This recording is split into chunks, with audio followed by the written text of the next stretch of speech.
So fucking cool. I haven't seen him since I was a kid. He's not gonna know. This right here, my setup Yeah, because it's been so long. live, y'all. Just got to Cleveland. Wait for people to roll in here. I was here all the time. DMC was good, champ. How you doing, man? New Zealand. Hey, shout out to New Zealand. TG, what's up? DMC, what's going on, man? As you guys can see, I'm doing this No Days Off November a little different. We just got to Cleveland. I'm here with Coach Reg. Coach Reg doing big business. Big business. You know what I mean? So, came here to talk to you guys for a little bit. You know, it's No Days Off November. Raymond Ford fights this week. About to grab a bite. But I had to make sure I get on here and say hello to you guys. You guys want to do any Q&A while I'm here? You guys are more than welcome to ask anything. Raymond Ford got a fight this weekend on the Zone, guys. So I'm going to bring you guys around with me. I'm going to go live. I might go live more than once a day. Show you guys what we got going on behind the scenes, man. Hey, what's good, champ? I see you. I see you, champ. What's going on, man? You guys know you can't say I don't go live every day for November. I told you, even if I'm live for 5 minutes, or I'm live for an hour, or if I come on here live twice a day, 3 times a day, every single day, man, I will be live. And what's up? Do you recommend training neck for boxing? Yes, absolutely. I believe the fighters should work on their neck muscles. It's gonna help you absorb the punches. Very important that you work your neck muscles. Absolutely. You got to think, man. You're getting cracked, right? Your neck is snapping. You need to have something that's gonna hold that stable. You know what I mean? So definitely train your neck. Pause. You know what I'm saying? Yo, TG, what's going on? Respect, Cali love, Coach M. Well, man, respect to you too, brother. Yo, facts. Facts, yo. Train your neck, but you know what I mean. I mean in the most plausible way possible.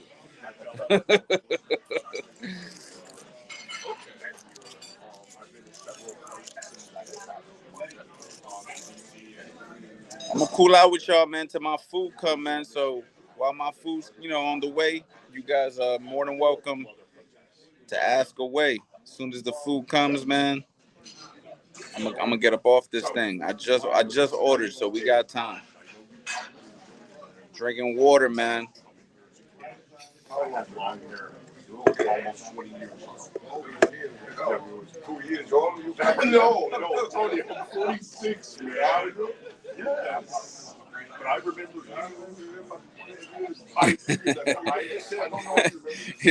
is having a big stomach bad for boxing? um, man, that's a funny question, yo. Yeah, not if you're a heavyweight. Um, but if you are a welterweight or any of those weights, I would think that you wouldn't even make weight if your stomach was too big. Um, but yeah, the answer to the answer to the question is yes. That's the funniest question I ever heard, yo. Yeah, man. You want to get your stomach down, man.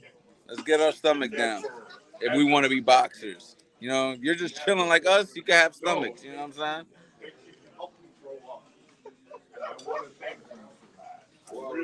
saying? Just recently got into hard sparring just so I could feel the hits.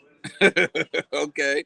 How often do you usually recommend not to technical spar, but go like 75 percentage? Well, I got mixed feelings about hard sparring and working on things. It just depends on what level you are, man. If you're a beginner, I'm not looking to put you in tough. If you're an experienced fighter, then we're probably gonna put you in tough. But hard sparring isn't necessary every day. A couple of times, once or twice a week, you could be sparring, competitively, and then maybe one time a week you might want to work on some specific things. It just depends, depends where you are in camp, depends, what kind of fight you got coming up. There's a lot of variables, you know what I mean? But for a beginner like you, I wouldn't be sparring hard unless my coach tells me to.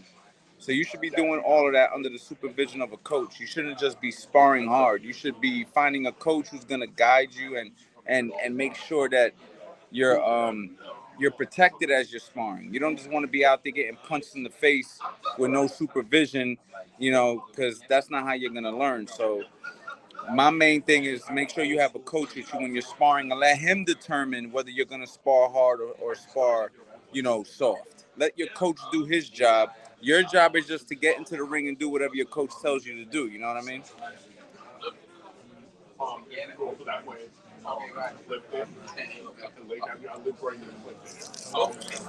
Do you think it's possible to self-train if you can spar at the gym and you're dedicated every day?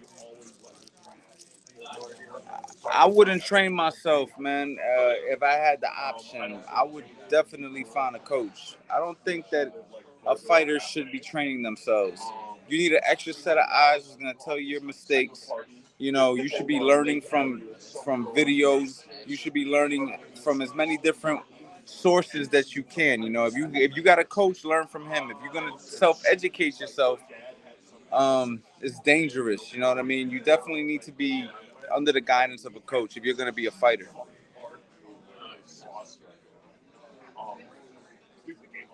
Carlos, what's up, man? We in Cleveland right now. Me and Coach Reg. Coach Reg in the building, chilling. I just wanted to make sure I didn't miss a day. So I'm so dedicated to No Days Off November. I had to make sure I didn't miss a day. I appreciate that. Yeah, some OG at the gym told me he saw some good boxers' careers end from going 100% sparring all the time. Yeah, man. I mean, a lot of fighters, they leave it in the gym. Um, it's just a fine line. It just depends. This is one of those questions that is like, I can't give you one answer. It just depends. It depends on who you are, what you got coming up, where you are in camp. You know what I'm saying? What did you do the day before? You know what I mean? There's so many things that come into play. Like if you had a crazy strength and conditioning day yesterday, I'm probably not gonna put you in a hard sparring match the next day. You know what I mean? If you had a really hard, tough sparring match on Monday, I'm probably not gonna put you in a hard, tough sparring match on Wednesday unless we need that kind of work. So it just depends. It's very, very individualized, and it really depends on the athlete and what's happening at that moment in time. And we have to take into consideration how much time the fight is from when we're sparring and what we did recently, and in the days previous to the sparring.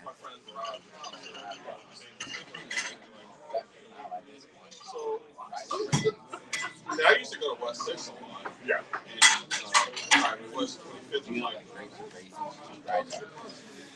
Ness, what's going on, champ? Salute, man. Salute to you, man. We just chilling, man. We about to grab a bite, man. I'm starving. I'm starving. I say, you know what, man? By the time I get back to the hotel after eating, it'll probably be tomorrow. So I said I can't miss a day. You know what I mean? It's already 10:27 where I'm at. So I said, let me just get on here now real quick before we get our food. What things can you do to help with balance? You know, that's another tricky question. It just depends what the fighter, um, what the fighter's having issues with. I would be focusing on his boxing stance. I would be focusing on. Is that our food?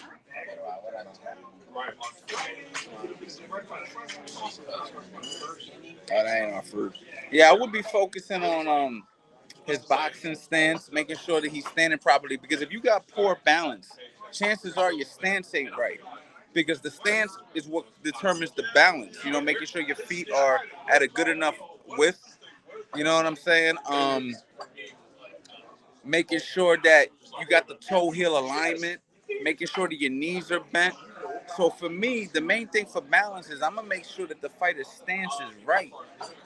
I'm not gonna just put him through stance balance exercises. Hold on, man. I'm trying to be low here.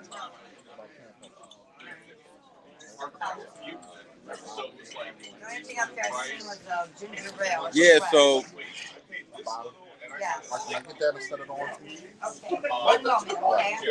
yeah, I wouldn't be putting him through all these balance exercises if the stance ain't right. The main thing is the stance. You know what I mean? Like if I put him on, like, let's just say some Bosu balls, or I put him on a tire. I've done that before where I put fighters on a tire, the shadow box. But the main thing, the stance got to be right. The foundation got to be right. So I'm gonna make sure he got a toe heel alignment. I'm gonna make sure the feet are width, and I'm gonna like maybe push him and make sure that he can hold and stable himself, and then we'll build from there.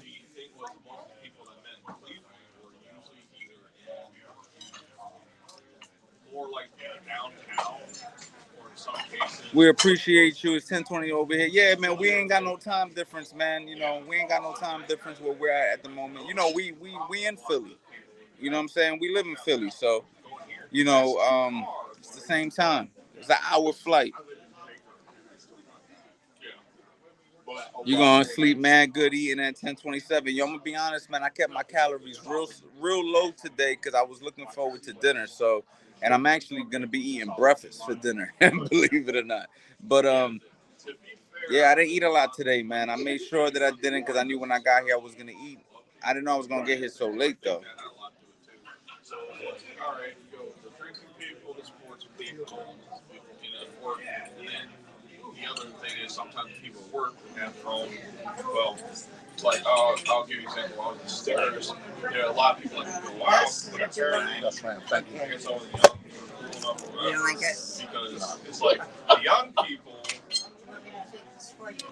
Coach, how do you recover from training in the best way? How do you recover from training? Can you be more specific? What do you mean by that when you say how do you recover from training?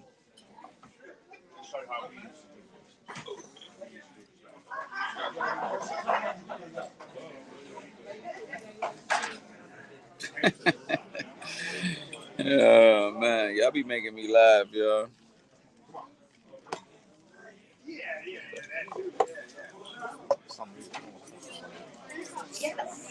What, the oranges? Trust who?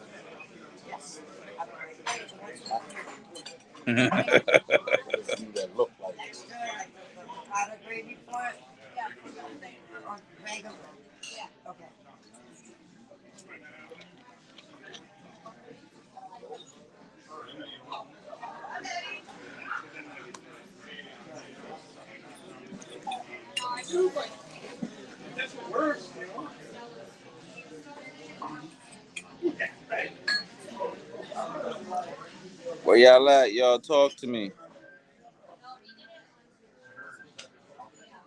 Oh man, Ant's wilding.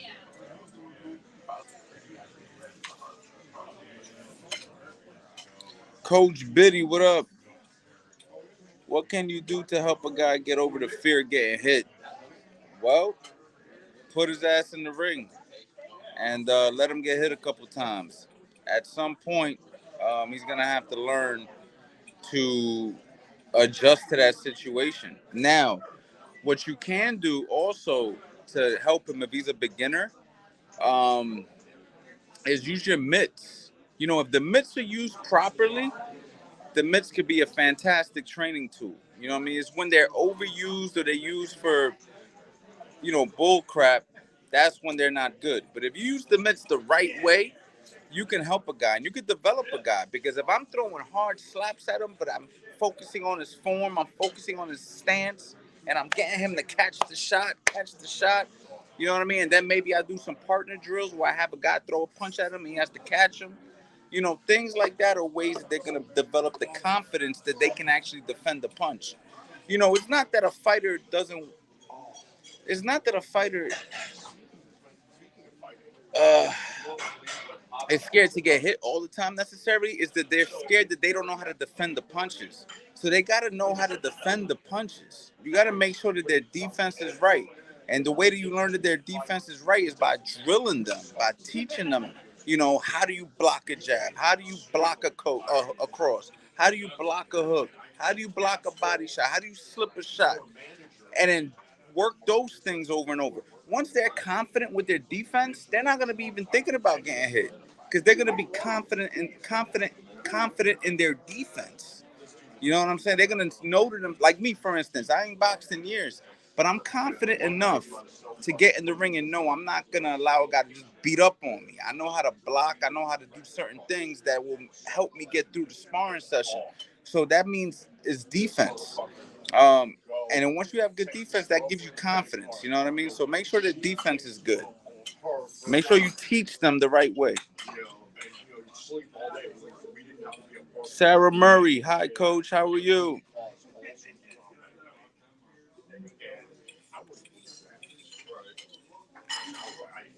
Like everyday boxing training in the gym, what do you recommend to recover so you don't feel tired or oversore? You need to be man, you know, you have to let me think here. Don't overtrain in the beginning. Work your way up to where you're trying to go. You know what I mean? But once you work your way up, you know what I mean?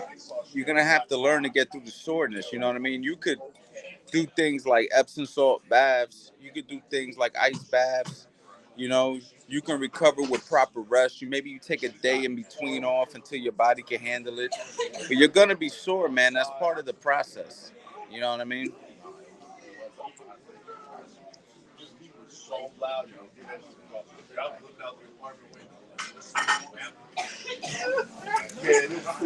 Iggy Smalls got you with the answer right there.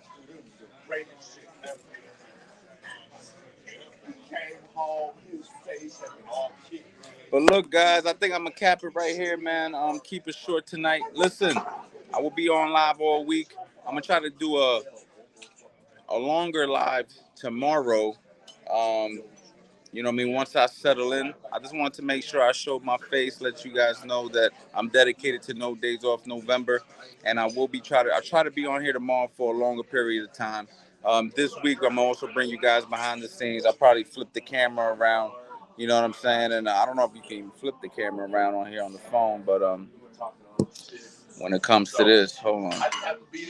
Yeah, I don't think you could do that on this situation right here, but either way, guys, I'll be on here throughout the week, giving you guys tips, talking to you guys. So thank you so much, man. I appreciate you guys. Talk to you soon.